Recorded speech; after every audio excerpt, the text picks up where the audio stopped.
son of a bitch. He got fired. That's the angle, that's the way how we play. I don't care on my shit. I be smoking up a J. I'ma blow couple O's, then I'm cutting. Mesdames, messieurs, bonjour. Ici votre capitaine, le Capitaine Cosmos, pour une petite vidéo critique cinéma. Parce que cette semaine, le 7, est sorti le film le plus attendu de l'année chez les conservateurs, chez les gens qui ont compris qu'à Hollywood, ce n'est qu'une usine à laver les cerveaux des gens pour les rendre communistes. Pour tous ces gens-là qui voient l'échec des films woke, qui attendaient un film depuis qu'ils ont vu Top Gun cet été, en 2022, le film non woke, le plus grand succès cinématographique cette année, c'est Top Gun.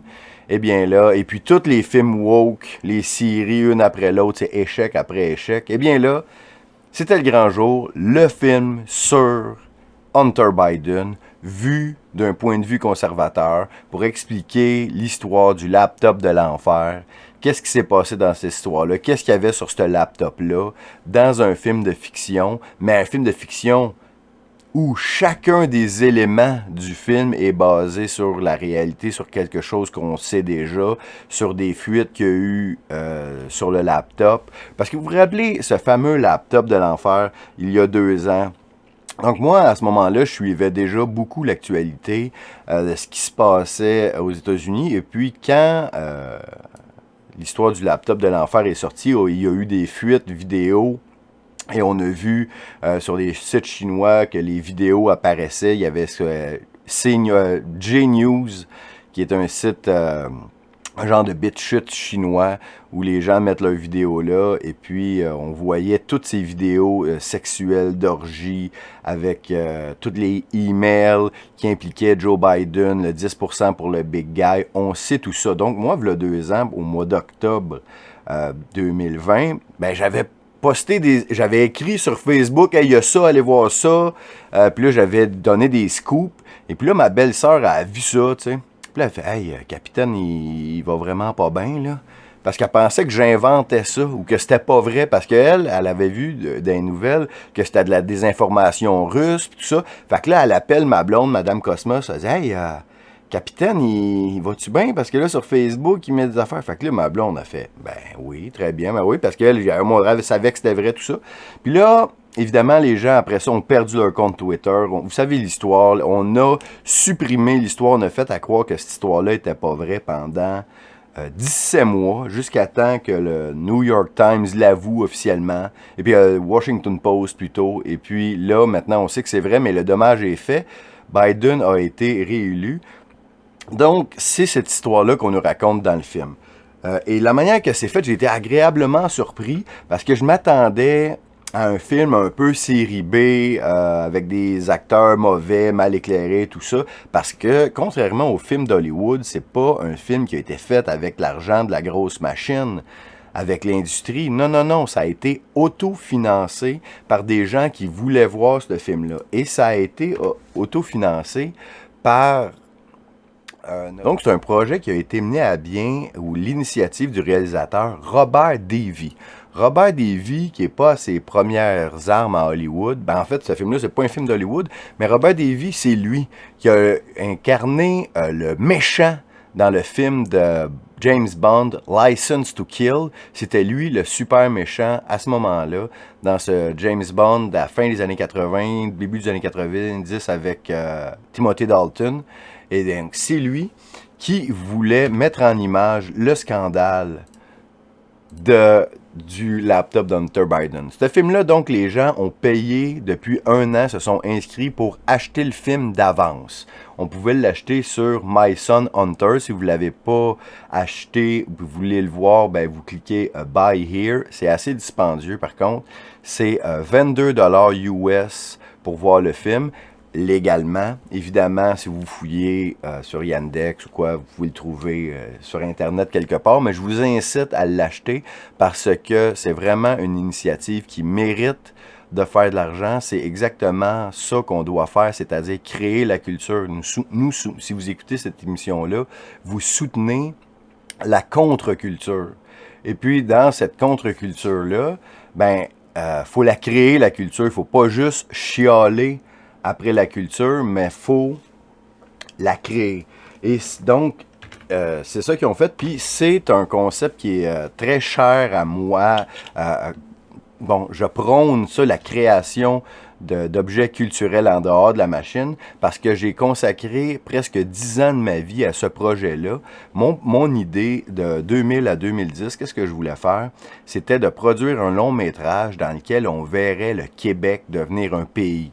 Donc, pour faire du predictive programming, de la programmation prédictive sur le peuple québécois, parce que je me disais, dans l'histoire du Québec, on n'a aucun héros, on n'a aucune victoire, nous ne sommes que des perdants partout de notre histoire depuis la conquête, les plaines d'Abraham, la chute de l'Empire français, les patriotes, les référendums perdus, puis tous les héros de fiction qu'on a dans notre culture, c'est tous des losers.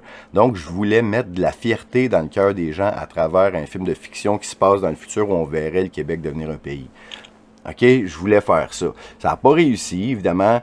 J'ai pas réussi à amasser les millions de dollars que j'avais besoin, mais ça a quand même réussi à créer plusieurs choses, plusieurs courts-métrages, un site internet, forum de discussion. Il s'est passé quand même plusieurs choses, mais de voir que quelqu'un a eu la même idée que moi, à plus grande échelle, évidemment, ça touche les États-Unis au complet, donc ramasser de l'argent qui touche 350 millions de personnes, c'est un petit peu plus facile que ramasser de l'argent pour quelque chose qui va toucher seulement 6 millions de personnes, mais quand même. Donc, c'est à voir. Maintenant, côté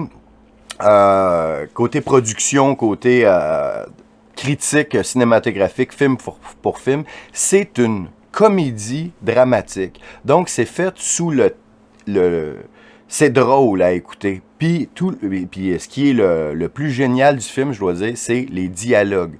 Les personnes qui ont écrit les textes, c'est vraiment génial. Même qu'il y aurait certainement moyen d'adapter ce film-là au théâtre. Parce qu'il y a des longues scènes où on voit, par exemple, Hunter Biden discuter avec Joe Biden dans une limousine, où là, Joe Biden, lui, au moment du film, là, ça se passe sur quelques jours, c'est que Hunter Biden, là on est au mois de septembre-octobre 2020, les gens viennent de découvrir qu'il y a le laptop qui est en possession du FBI, le laptop de l'enfer est là, le réparateur d'ordinateur, ils viennent de sortir, puis là l'histoire sort. Là Joe Biden, il a appris ça, puis là il demande à aller rencontrer Hunter, puis là c'est cette soirée-là, où là, il va être en train de faire le party, évidemment, comme on se doute bien, avec des prostituées. Puis là, donc, ils vont aller dans un autre endroit où ils vont consommer de la drogue forte avec, des escortes, tout ça. Et puis, à un certain moment donné, puis on le voit consommer. Ah oui, puis il y a plein de Easter eggs, de personnages, comme celui qu'on voit ici. Vous remarquez, c'est exactement le personnage qui était allé à la Maison-Blanche pour parler des homosexuels à la Maison-Blanche. C'est comme un influenceur. Puis là, ici, on le voit ici, qui est bien gelé. Il y a plusieurs scènes très drôles. Et dans les dialogues, il y a plein de lignes qui fait des blagues qu'on se rappelle, des choses que Joe Biden a dit dans ses niaiseries, corn pop, le 10% pour le big guy. Puis quand lui, il se rend compte qu'il se fait appeler le big guy, il fait « Ah oui, j'aime ça, le big guy ». Donc, ça va parler de... C'est un interrogatoire que Joe Biden fait à Hunter Biden, à savoir qu'est-ce qu'il y a dans ce laptop-là que lui dit qu'il pourrait y faire perdre son érection. Puis là, il doit se confesser puis tout dire qu'est-ce qu'il y a sur le laptop, c'est-à-dire toutes ses relations avec l'Ukraine, là, il y a des flashbacks qui vont nous ramener en 2014, où il a fait le quiproquo, puis Joe Biden il a fait donner 1 milliard à Burisma pour le gaz naturel en Ukraine, en échange que lui, il mette dehors le procureur qui courait après Hunter Biden. Puis là, il y a ça en vidéo, toute cette histoire-là est racontée. Puis après ça, il va être obligé d'expliquer tous les deals qu'il y a eu en Chine de 2010 à 2013, toutes les orgies, toute la corruption qui est là. Donc, tout ça va être exprimé un après l'autre. Et puis, mais je dois dire que des fois, dans des films comme ça, on peut dire, OK, ils beurrent épais, ils en mettent plus épais que le client en demande, ils en rajoutent. Ben, dans ce cas-ci, on a comme fait attention, c'est presque le contraire. Dans le sens où ce qu'on sait des deals de Hunter Biden, puis les images qui ont fuité du laptop, toutes les images pornographiques, il y a des images pornographiques sur le laptop d'Hunter Biden avec des mineurs. On le voit, entre autres, il y a des photos d'orgie où il est là, Hunter Biden, puis on voit des jambes d'enfants, clairement des jambes d'enfants qui sont là. On voit pas le visage de l'enfant, mais on voit que dans l'orgie, dans le lit, il y a un enfant. Et puis, il y a évidemment aussi ce qu'on sait du laptop d'Hunter Biden, c'est les relations incestueuses avec sa nièce, qui est mineure, donc l'inceste, on sait qu'il y a ça. Et puis, donc, on détruit Hunter Biden, toute son image, la drogue, le sexe, la corruption, tout ça, mais tout ce qui est pédo, trait d'union, philie, OK? Il n'y en est pas question. Et puis, le personnage de Gina Carano qu'on voit ici, elle va jouer le rôle d'un agent de sécurité ou membre du FBI ou la sécurité rapprochée de Joe Biden, qui, elle, va jouer le rôle de la narratrice, qui va expliquer qu'est-ce qui se passe. Donc, elle, dans ce moment-ci, elle brise le 4e mur, elle s'adresse directement à la caméra pour expliquer ce qu'il y a ici. Puis là, elle fait souvent des bonnes blagues. Il va même être référence à un certain moment donné que Epstein ne s'est pas tué par lui-même. Puis là, ils viennent de dire ici, on parle jamais des deals qu'on fait ensemble, puis on parle jamais de ma cote. Puis là, à un certain moment donné, il va dire, faites-en pas, Joe. Tout ce qu'il y a dans l'email, on ne dit jamais ton nom, Joe Biden. On fait toujours référence à toi comme le big guy, le gros gars, ou ben le suprême, tout ça. Puis là, il fait, j'aime ça. Et puis, donc, c'est vraiment, vraiment bon. On voit aussi les références où ce que Joe Biden il est creepy. Et puis, il aime ça sentir les cheveux. Donc, on va le voir ici, sentir les cheveux de Gina Carano. Puis là, on le voit ici fantasmer sur Gina Carano, justement. Mais on sait, donc ce qu'on a vu de Joe Biden, vous le savez, depuis 2-3 ans, quand il sent les cheveux comme ça, la plupart du temps, il sent les cheveux d'enfant. Puis encore une fois, dans le film, il ne va pas être référence que à la pédo trait d'union philie. OK? Donc, on épargne ce côté-là, mais c'est bien assez quand même, si on voit ça, de comprendre que Joe Biden n'est pas légitime et puis qu'il tremble dans la corruption. Ça, c'est clair. Puis qu'est-ce qui est intéressant à la fin du film, c'est que pendant le film, le personnage d'Hunter Biden, lui, va se confier à une escorte qui va devenir comme sa conseillère juridique pour essayer de faire spinner l'histoire. Donc, elle, c'est une gold digger qui déteste son père, qui est conservateur. Donc, elle joue comme le rôle d'une prostituée MK Ultra, de super prostituée pour les élites. OK, puis même à un certain moment donné, Hunter Biden va lui demander comment tu t'appelles. Puis là, elle va dire Cat en référence à chat pour dire que c'est une MK Ultra Beta Kitty Programming. Mais bon. Puis elle déteste son père, c'est pour ça que c'est une escorte. Toutes les escortes détestent leur père. OK? Tous. Ou ils n'en ont pas de père. Ou ils ont été abusés par leur père. C'est le problème de père. Bon. Et puis, à un certain moment donné, elle a quand même un certain principe, elle est au courant du génocide des musulmans en Chine, les Uyghurs. Puis là, elle va se rendre compte que Hunter Biden a facilité le génocide en Chine. Et puis là, ça va être la goutte qui va faire déborder le vase. Puis là, elle va décider de commencer à enregistrer Hunter Biden pour avoir de ses confessions. Puis là, une fois qu'elle a le scoop, elle va essayer d'aller voir les journalistes pour leur dire le scoop.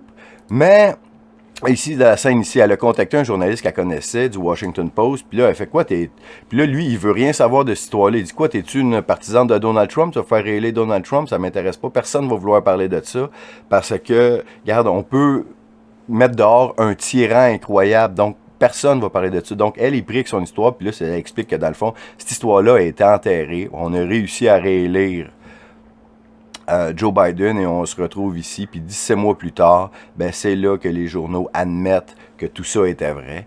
Donc, c'est un film génial que je vous recommande chaudement parce que c'est meilleur que je pensais. Les textes sont très, très bons. Le jeu des acteurs est très bon.